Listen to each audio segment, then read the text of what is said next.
Today we're going to be showing you how to make a broke man's pizza.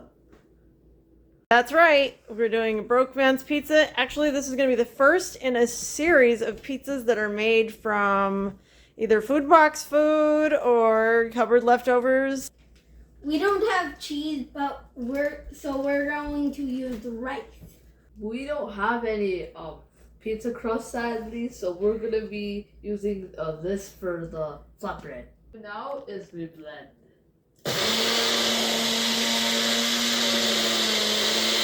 We now have flour to make our pizza crust. Just kind of eyeballed it on the cornstarch, but let's mix this up and see what we've got now. So I think I got the mixture a little bit thin, but we're going to try it anyway. Let's see what happens. Got our little Foreman grill going, and we'll see how it goes. We'll check these in 6 minutes. What do you know? Our oat flatbreads seem to have worked pretty well. And they actually taste pretty good too. We do not have sauce, so we are going to use ketchup. We don't have cheese, so we're using rice. So now we are going to use some rice. Like this. We are adding salami from the food box for the pepperoni.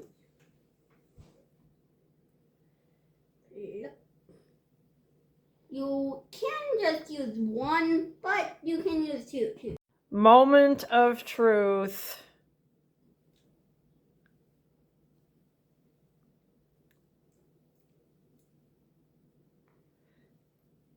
Mm.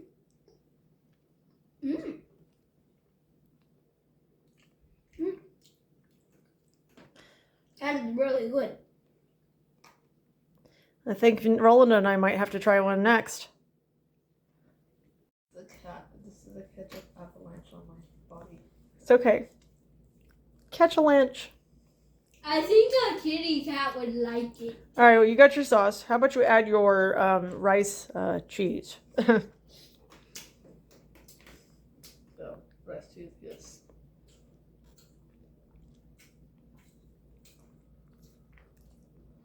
And we have one final ingredient.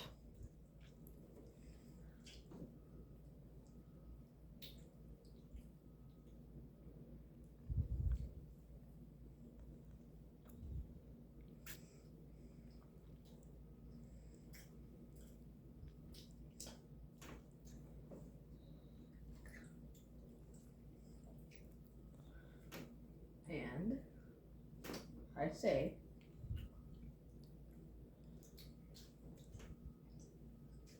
it's ready. All right, go for it. See how it came out.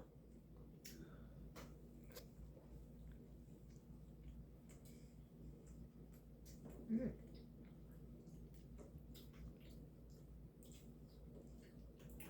How's that work for a makeshift pizza? I rate 9 out of 10 because the ketchup, but it's still pretty good. Okay. See how this thing tastes. The real moment of truth is the taste.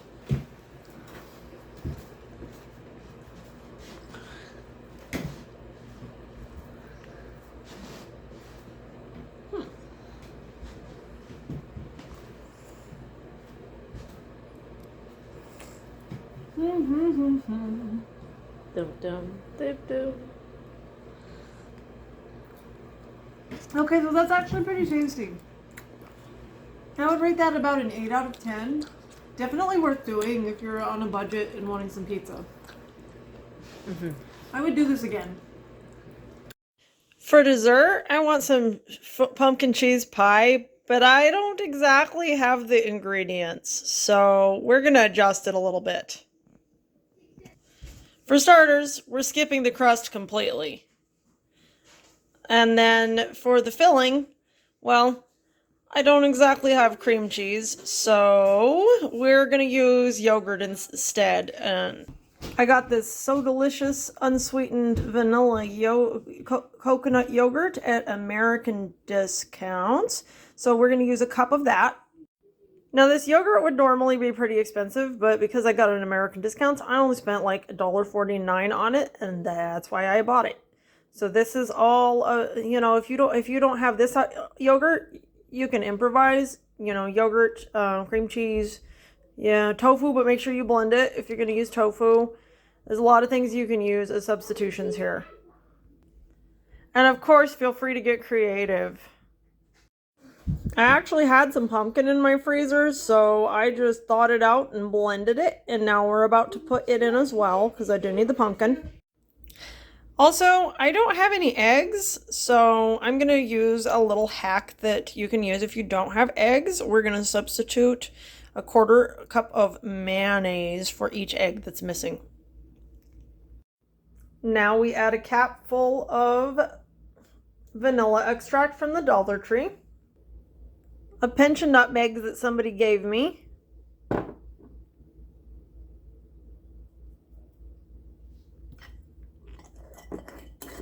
and we'll add about a teaspoon of this cinnamon here. Now, if you don't have the cinnamon, nutmeg, and vanilla, you can actually leave them out and you'll still have a nice dessert, but these do definitely add more depth to the flavor. Now we just mix it all together. You know, just kind of mix it all until it gets nice and even. So I got this huge bag of Splenda off of Buy Nothing. So that's why I have an enormous bag of Splenda. You can use Splenda or any granulated sweetener, or regular sugar works too. 1/2 cup works fine for this recipe, but if you add a whole cup though, it's even better. And you can also use the packets like the original recipe showed, and that's fine too. Oh, whoa, that's a little too much. Nicholas is now going to add our Splenda to the pie. Excellent job. Yay, Nicholas. How's our batter coming? Hey, it looks like, nice. I think so. You know what? Next we're going to put it in the microwave. So we are going to put this in the microwave for the next 5 minutes, and we will stir it occasionally while we're doing that. So now that we have done our pie for 5 minutes in the microwave in the bowl, we transfer it to the pie crust. And we put it in for another 7 minutes. You don't have to stir it this time, just let it be. So as you can see, this when you do pie this way with this, you know, lack of ingredients, it comes out almost more like a pudding. But that doesn't mean it can't be a great dessert. So see, look how pretty that is. And that comes out with some, then we put a little whipped cream on top. And we have a little small container of hot cocoa to go with it. So now Nick's gonna try this and let's see how he does. Gotta eat the pie, not just the food, not just the whipped cream, sir. If you just eat the whipped cream, we don't know what you think. I rate the pie a 10 out of 10.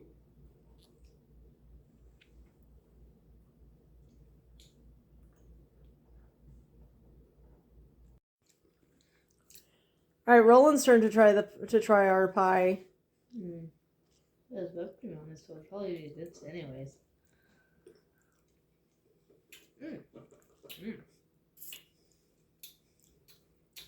It's really sweet.